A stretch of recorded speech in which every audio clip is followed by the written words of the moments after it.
जय हिंद। इस वीडियो में हम लोग समझेंगे आसमानी बिजली क्या होती है लाइटनिंग स्ट्राइक जिससे कि व्यक्ति की मौत हो जाती है, और बादल गरजने से आवाज़ क्यों हो जाता है जिसे थंडर स्टॉर्म कहते हैं। क्या इन बिजली से बचा जा सकता है? क्या एक ही जगह पे कई बार बिजली गिर सकती है? क्या इसे हम स्टोर कर सकते हैं? तो समझिए। देखिए, बिजली में सबसे पहला एक चीज़ आता है कि इसमें हमको साउंड बाद में सुनाई देता है, आवाज़ पहले दिख जाती है। तो इसका तो नॉर्मल रीज़न है, आवाज़ की जो गति होती है वो बहुत धीमी होती है, इसलिए आवाज़ बाद में आता है। तो स्पीड तेज होने की वजह से लाइट पहले आ जाता है और साउंड बाद में आती है। गर्मी में पानी जो होता है भाप बनकर ऊपर उठ जाता है, और भाप बनकर जब ऊपर उठता है तो ऊंचाई पर जाने पर प्रत्येक 165 मीटर की ऊंचाई पर जाने पर टेम्परेचर में 1 डिग्री सेल्सियस की कमी आ जाती है। ये कमी क्यों आती है आपको ज्योग्राफी में बताएंगे। और ये जब ऊपर जाते हैं तो ये बर्फ के छोटे छोटे टुकड़े का रूप ले लेते हैं, जिसमें आप लोग कई बार देखते होंगे आसमान से बर्फ गिरता है।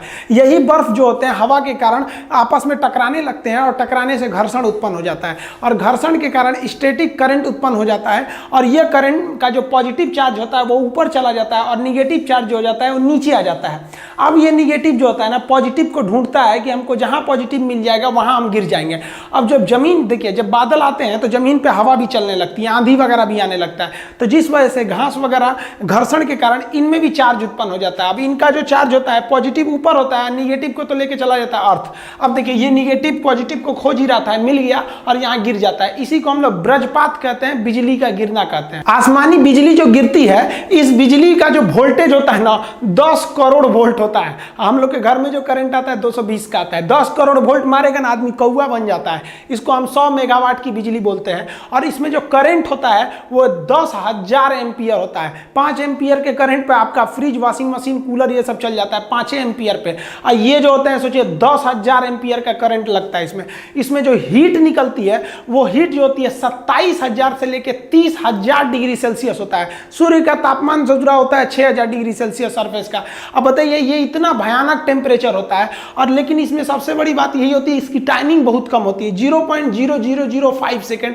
ये मिली सेकेंड में होता है, इतना कम समय के लिए होता है कि ये ज्यादा खतरा नहीं उत्पन्न कर सकता है। अब समझते हैं इसमें आवाज क्यों आती है। देखिए, जो लाइटनिंग होती है, ये बिजली होता है, इसका टेम्परेचर तो 27,000 यानी लगभग 30,000 डिग्री सेल्सियस होता है। और हवा में जो बारिश की बूंदे होती हैं वो तो ठंडा होता है, तो ठंडे के पास गर्म चीज को ले जाएंगे तो बहुत तेज आवाज करता है। जैसे गर्म रॉड को पानी में डालिएगा तो बहुत तेज आवाज करेगा। आप इसको किचन में देखते होंगे, तड़का लगाया जाता है ना, जब सब्जी उब्जी को छौंका जाता है तो तेल एकदम गर्म रहता है, और उसमें आप सब्जी डालेंगे तो हल्ला करने लगता है, ये पगला ही का एक डाला है जी, हम गर्म में ठंडा क्यों मिला रहा है, वही आवाज आने लगता है। तो यही जो होता है, बिजली जो होता है उसका टेम्परेचर इतना तेज होता है कि वायुमंडल की हवाएं जो होती हैं वो क्या होती है, दूर हटने के प्रयास करती है। क्योंकि जब गर्मी आता है तो गर्मी के कारण हवाएं दूर होती हैं। इसका टेम्परेचर इतना तेज होता है कि वहां पे जो हवा के पास जो नमी वगैरह रहती है उससे उसको वाष्प बना के उसको बहुत तेजी से हटाता है, जिस वजह से एक आवाज उत्पन्न हो जाती है। आसमान से गिरने वाली बिजली से बचने के लिए बेंजामिन फ्रैंकलिन नामक वैज्ञानिक ने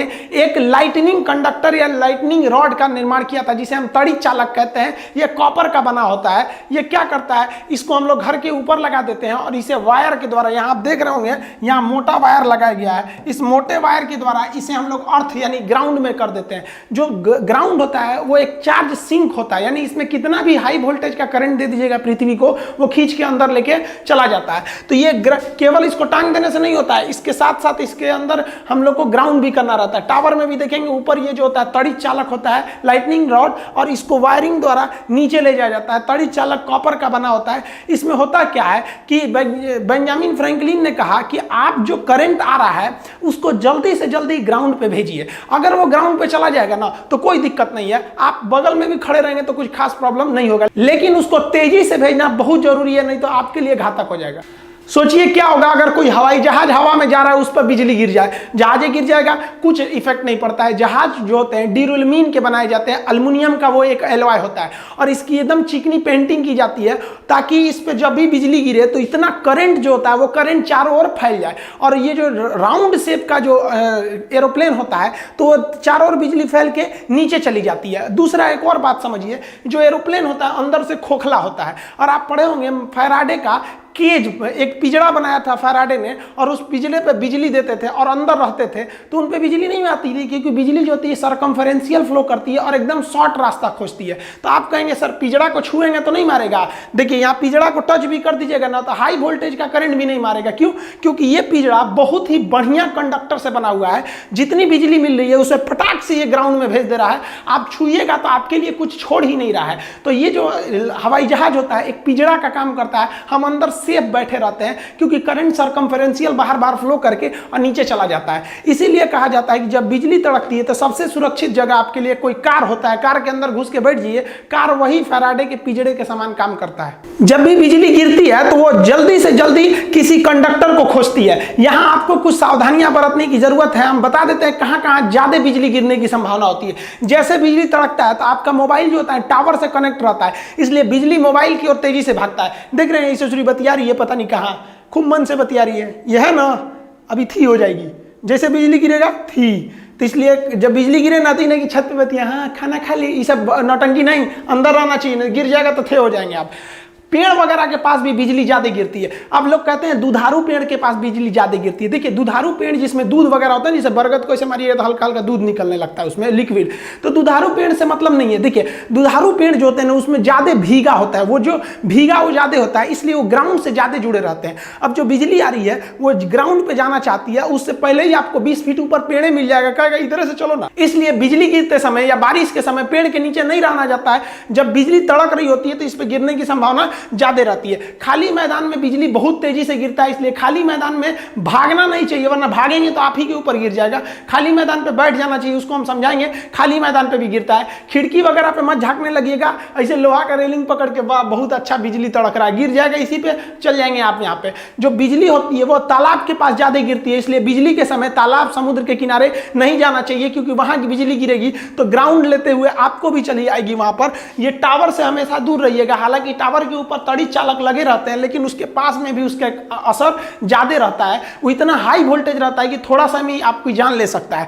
आपको एक और गलती नहीं करना है, जब बिजली तड़क रही होती है तो लोग छाता लगा लेते हैं। छाता का जो रॉड होता है, आप रॉड को पकड़े रहते हैं, आप जमीन पर रहते हैं तो जमीन से ये रॉड जो होता है ना ग्राउंड हो गया रहता है, और ये छाता को पकड़ के मार देता है करंट, बहुत तेज बिजली गिर जाती है। देखिए ये बकलोलिया पता नहीं किसका इंतजार कर रही है छाता लगा के, अभी जाएगी हो धड़ाम से गिरेगा चल जाएगी। देखिए ज्यादातर जो बिजली गिरता है हर साल इंडिया में लगभग 2500 लोग बिजली गिरने से मरते हैं, लेकिन ज्यादातर बिजली डायरेक्ट आदमी के ऊपर नहीं गिरता है, ये स्टेप पोटेंशियल द्वारा गिरता है। हम आपको अभी जस्ट पहले जो वीडियो बनाए थे जिसमें बताए थे बिजली घर तक कैसे पहुंचती है, उसमें स्टेप पोटेंशियल बताए थे कि कहीं करंट गिर जाता है ना तो आसपास के एरिया में वो करंट फैला देता है। तो ये जो स्टेप पोटेंशियल हो जाता है ना, जैसे इस पेड़ पे बिजली गिरी, अब ये राउंड वाला एरिया देख रहे हैं ना, यहां तक इसका एरिया है, तो आप इस पेड़ से दूर में भी रहेंगे ना तो बिजली गिरेगा पेड़ पर, लेकिन आप उसके स्टेप पोटेंशियल के एरिया में आ गए हैं, आपको मार देगा। तो ज्यादातर जो बिजली गिरती है वो स्टेप पोटेंशियल के कारण ही मारती है, और ये डायरेक्ट से भी ज्यादा खतरनाक होती है, इससे ही ज्यादा लोग मरते हैं। एकदम टिप के आदमी को खोपड़िया पे नहीं गिरता, अगल बगल में गिरता है, उसके रेंज में आ जाने से आदमी की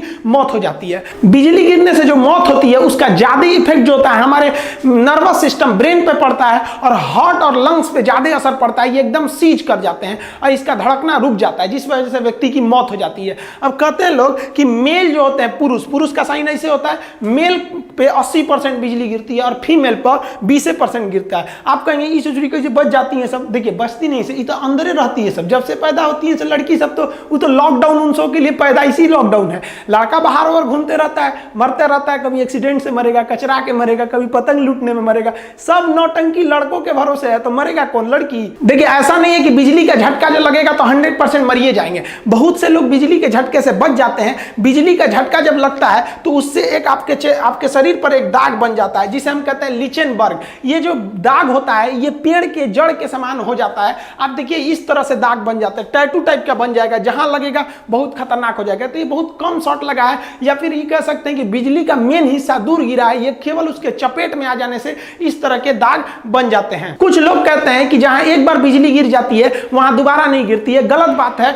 अमेरिका के स्टैचू ऑफ लिबर्टी के पास बहुत बार बिजली गिरते रहता है। राई सुलिवान नामक व्यक्ति के ऊपर 7 बार बिजली गिरा था और 7 बार के बिजली के झटका को वो सह गया और आज भी जिंदा है। ऐसा नहीं कि बिजली केवल नुकसान ही करता है। एक व्यक्ति जिसका शरीर लकवाग्रस्त था, वो व्हील चेयर से नहीं उठ सकता था। एक बार वो अपने गार्डन में टहल रहा था इसे व्हील चेयर पे, तब तक बारिश शुरू हो गया, उसके ऊपर बिजली गिर गई, वो बेहोश हो गया। अगले दिन जब हॉस्पिटल से उसका आंख खुला तो उसका दिमाग का जो नस वगैरह था वो ठीक हो गया और उसका लकवा ठीक हो गया, वो चलने लगा। तो ये वरदान भी हो सकता है किसी के लिए, लेकिन इसकी संभावना ना के बराबर है। आपको हम बताएं कि बिजली कहां गिरने की संभावना रहती है और हमें क्या नहीं करना चाहिए। आप समझते हैं हमें क्या करना चाहिए अगर हम बाहर कहीं गिर गए तब। देखिए, अगर आप कहीं मकान वगैरह में है तो सुरक्षित मकान के अंदर रहें, ये ज्यादा सुरक्षित है। लेकिन अगर आप खुले मैदान में है तो दौड़िए कभी भी नहीं, क्योंकि दौड़ने से आपके पैर के घर्षण से वहां पे इलेक्ट्रिसिटी जनरेट होती है और वो चार्ज को खींचने लगता है। आपको तुरंत नीचे बैठ जाना चाहिए। खड़े रहेंगे तो आपका एरिया ऊपर हो जाएगा और आप बिजली के संपर्क में आने से ज्यादा संभावना रहेगी। इसलिए बैठ जाना चाहिए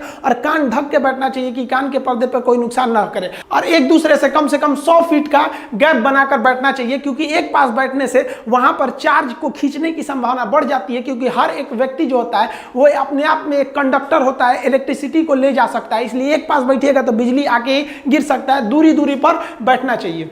देखिए, ये जो बिजली होती है ये बादलों के टकराने के कारण ही उत्पन्न होती है और बिजली को हम 3 प्रकार से बांटते हैं। एक होता है इंट्रा क्लाउड लाइटनिंग, यानी जब बादल जो होता है, छोटा सा बादल का समूह होता है, इसी में एक ऊपर प्लस हो जाता है, नीचे माइनस हो जाता है और इसी में टकराने के कारण जो बिजली उत्पन्न होती है उसे इंट्रा क्लाउड कहते हैं। ये बहुत ही कम दिखाई देता है और इससे आवाज भी नहीं आती है। आप जितने भी बिना आवाज वाली बिजली देखे हैं वो इंटर क्लाउड होती है, यानी एक ही बादल दूसरे से नहीं टकराया है, अपने का ही चार्ज दूसरे को ट्रांसफर कर दिया है। अब जो दूसरा होता है वो क्लाउड टू क्लाउड, जैसे एक बादल इधर है और दूसरा बादल इधर है, अब बादल आपस में टकरा जाते हैं तो उसे क्लाउड टू क्लाउड लाइटनिंग कहते हैं। ये बहुत ही बड़ा होता है और इसमें आवाज बहुत ही तेज होती है, ज्यादातर आप यही देखते होंगे। अब एक होता है क्लाउड टू ग्राउंड लाइटनिंग, यानी बादल से सीधे ग्राउंड पे आ गया, तो इसको तो आप सीधे बोलते हैं वज्रपात, यानी बिजली गिर गया। ये बहुत भयानक आवाज करता है क्योंकि ये आसपास गिर गया रहता है।